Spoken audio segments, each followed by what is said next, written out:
Political analyst Dommata Venkatesh గారు కూడా మనతో ఉన్నారు. పొలిటికల్ అనలిస్ట్ దొమ్మాట వెంకటేష్ గారు, చెప్పండి, రేవంత్ రెడ్డి ప్రభుత్వం ఉంటుందో ఉడుతుందో తెలియదు, గ్యారంటీ లేదు అంటూ కేంద్ర మంత్రి బండి సంజయ్ చేసిన వ్యాఖ్యలు సంచలనంగా మారాయి. అంతేకాదు ప్రభుత్వం కమిషన్లు తీసుకుంటుంది, 25 మంది ఎమ్మెల్యేలు సీక్రెట్గా భేటీ అయ్యారు, ఈ ప్రభుత్వం ఉంటుందో ఉడుతుందో తెలియదు అంటూ కొన్ని హాట్ కామెంట్స్ చేశారు. ఒక పొలిటికల్ అనలిస్ట్గా మీరు ఎలా చూస్తారు దీన్ని? వ్యాఖ్యలకు పెద్దగా సీరియస్ తీసుకోవాల్సిన అవసరం లేదు. ఎందుకంటే చూసాం, గతంలో చూసాం, ఆయన కొంచెం సెన్సేషన్ కోసం అనేకమైన ఒక తీవ్రమైనటువంటి వ్యాఖ్యలు మాట్లాడడం, చర్చలో ఉండడం అనేది మొదటి నుంచి ఆయన అవలంబిస్తున్న ఒక అనైతిక వ్యూహంగా మనకు కనిపిస్తుంటది.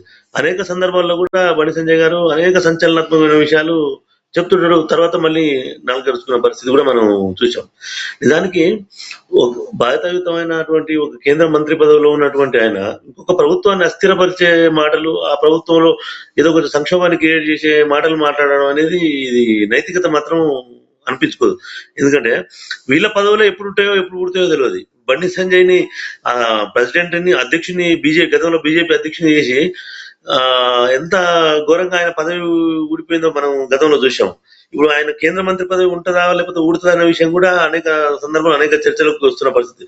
రాజకీయాల్లో ఉన్న వాళ్ళు ముఖ్యంగా పదవులు ఉంటాయా ఊడతాయా అనేది అది ఆ కాలానుగుణంగా ఆ కాలానికి వదిలేయాల్సినటువంటి పరిస్థితి ఏర్పడిన నేటి తరుణంలో ఇలాక నిజానికి మనం చర్చ ఏంటంటే, బండి సంజయ్ వ్యాఖ్యల మీద చర్చ పెట్టినప్పటికీ కూడా మన బీజేపీ నాయకురాలు అంటే మన చర్చలో లేని అంశాల జోలికి అనేక జోలికి వెళ్ళి అంటే ముఖ్యంగా తెలంగాణ ప్రాంతంలో బీజేపీ నాయకులకు కంటెంట్ లేదండి. ముఖ్యంగా బీజేపీ నాయకులకు కంటెంట్ లేదు. అంటే ఏ విషయం మాట్లాడాలి, ఏ విషయాన్ని ప్రస్తావించాలి అనే విషయం కూడా వాళ్ళకి క్లారిటీ లేదు. ఎందుకంటే వాళ్ళకి ఒక పొలిటికల్ లైన్ కానీ ఒక పొలిటికల్ వ్యూహం కానీ ఉన్నట్టు తెలంగాణ రాజకీయాల్లో మనకు అవుపడదు.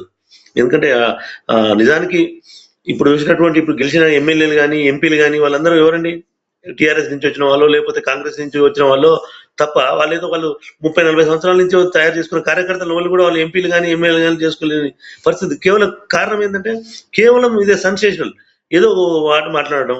వాళ్ళు ప్రధానంగా అధికారంలో ఉన్న పార్టీ, అధికారం లేని పార్టీ, లేకపోతే ప్రధాన ప్రతిపక్ష పార్టీ కాకుండా ఏ సందర్భం లేని ఒక పాత బస్తీకి పరిమితమైన ఒక ఎంఐఎం పార్టీని టార్గెట్ చేస్తూ చాలా గమ్మత్తుగా చర్చలోకి తీసుకొస్తుంటారు. అట్లా వాళ్ళు ఏంటంటే బండి సంజయ్ వ్యాఖ్యలకు ముఖ్యంగా అంత ప్రాధాన్యత ఇవ్వాల్సిన అవసరం లేదు. సెన్సేషన్ కోసం మాట్లాడుతున్నట్టుగా నేను భావిస్తా తప్ప దాంట్లో పెద్ద సారం ఉంది అని మాత్రం నేనేం భావించడం లేదండి.